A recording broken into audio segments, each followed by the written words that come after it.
هو الذي جعل الشمس ضياء والقمر نورا وقدره منازلا. د دې آیت کریمه نو دویم نمبر دلیل عقلی په نفی شرک په تصرف باندې بیانېږي او د دې دلیل او د آیت کریمه حاصل داده وی دغه الله تعالی چې کوم د انور دای روحانه ګرځولې ده او د سپوږمۍ دای روحانه ګرځولې ده دغه الله تعالی چې په دې نور او سپوږمۍ کې تصرف کوي نو عبادت هم د دغه الله تعالی حق دی د بل چانه. نو دا دلیل عقلی شو په نفي شرک په تصرف باندې.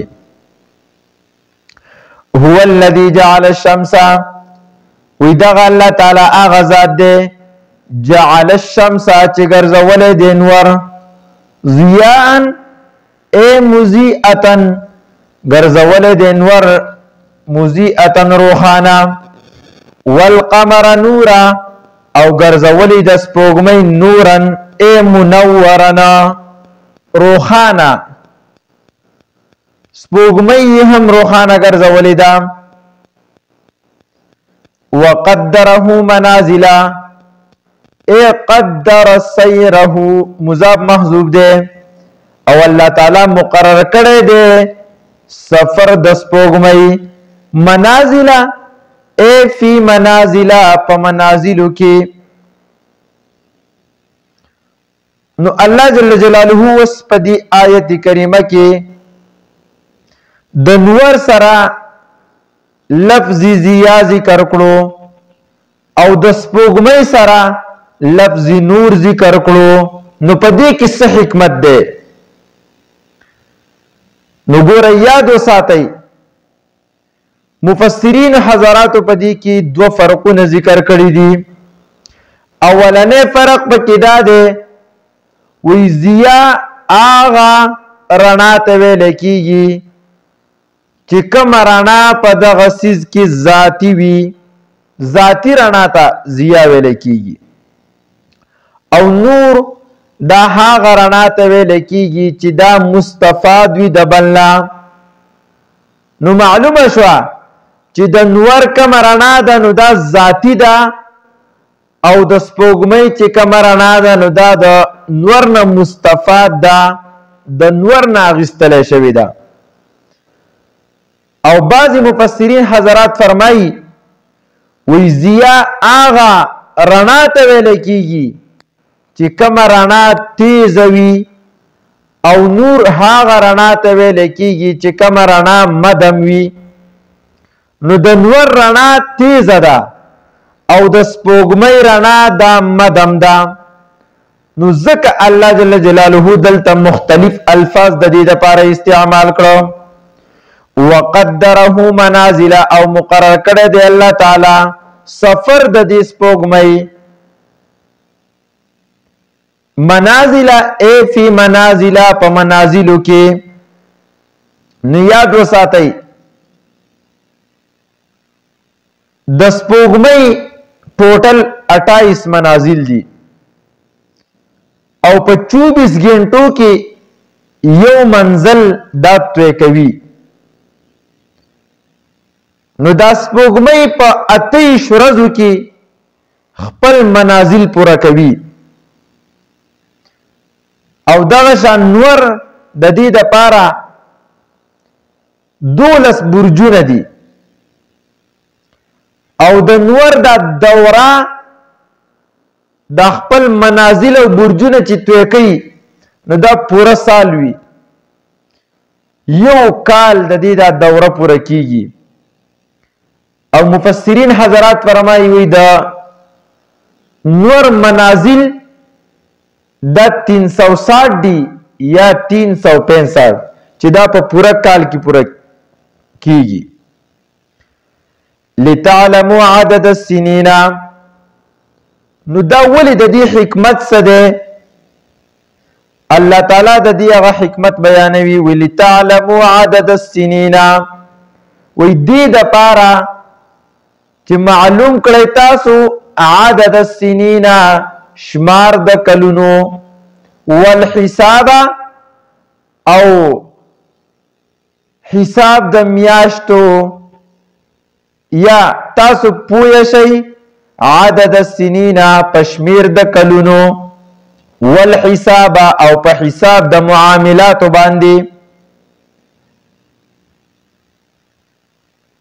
نو ګورئ چې څومره شرعي څیزونه دي، په دې کې قمري کلندر استعمالول پکار دي.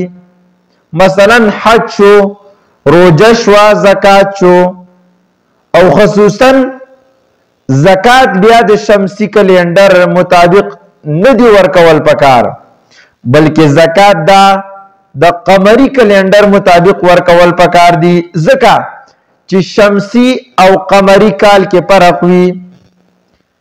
قمری کال دا د شمسی کال نه 10 ورځې کم وي، او شمسی کال 10 ورځې زیات وي.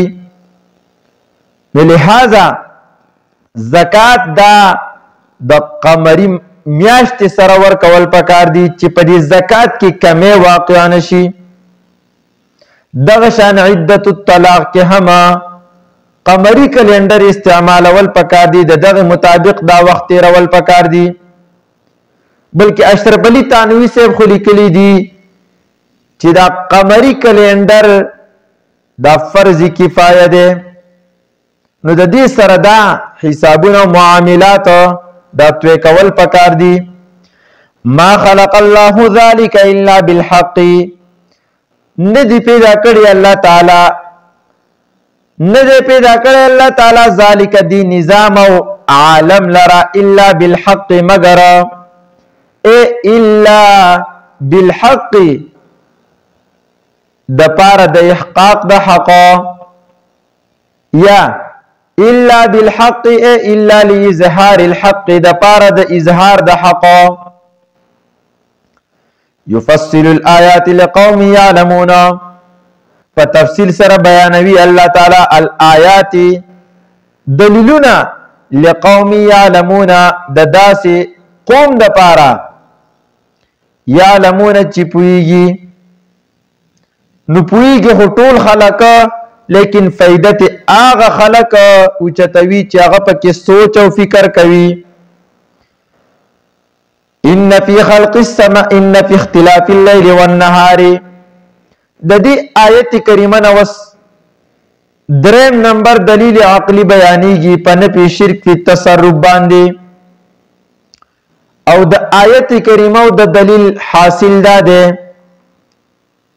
چې الله جل جلاله په ورځ او شپه کې دا تبدیلی راولي، او دغه شان دا څومره کائنات چې الله تعالی پیدا کړی دی، څومره مخلوقات چې په اسمانونو او ځمکه کې دی، په دې کې که انسان غور وکړي او دا تصرف پکې کوي، نو دا صرف یو د الله تعالی ذات دی، بل څوک نه.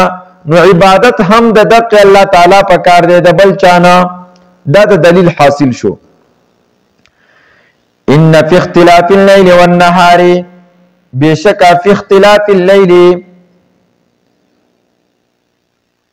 د ورځ او د شپې په اختلاف کې.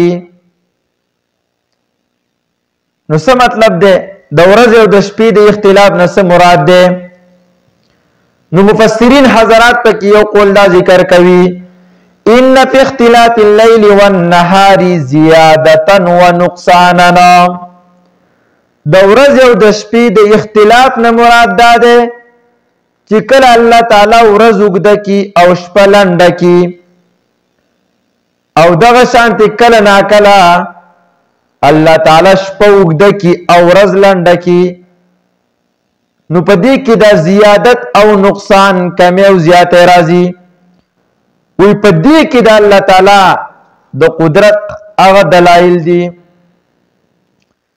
دویم نمبر قول داره چې د ورځ او د شپې د اختلاف نه مراد ده چې ان فی اختلاف الليل والنهار نورا وظلمتنا، چې بشکا د شپې او د ورځې په دې اختلاف کې، یعنی الله تعالی دا ورځ روخانه پیدا کړی دا او شپې د تیاری والا پیدا کړی دا.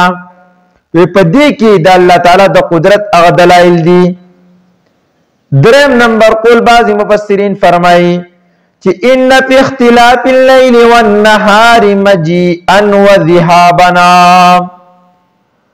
چې د ورځې او د شپې د اختلاف نه مراد یو بل پسې راتلل دي، یعنی دا شپه او ورځ دا په یو بل پسې فورا روان دي، په دې کې وقفه مقفه نه راځي. ان فی اختلاف الليل والنهار، بشک په اختلاف د شپې او النهار او د ورځې کې.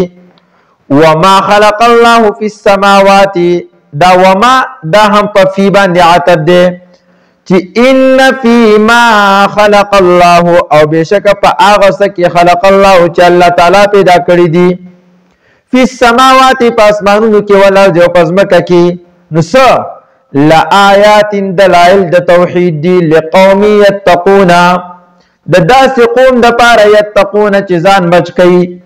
نو ځان بچ کوي د څه شي نه؟ مفعول به محذوف ده. یتقون العذاب، ځان بچ کوي د عذاب نه. یا لقوم یتقون الشرک، د داسې قوم د پاره چې ځان بچ کوي د شرک نه. وی د داسې خلکو د پاره په دې کې د توحید غ دلایل دي.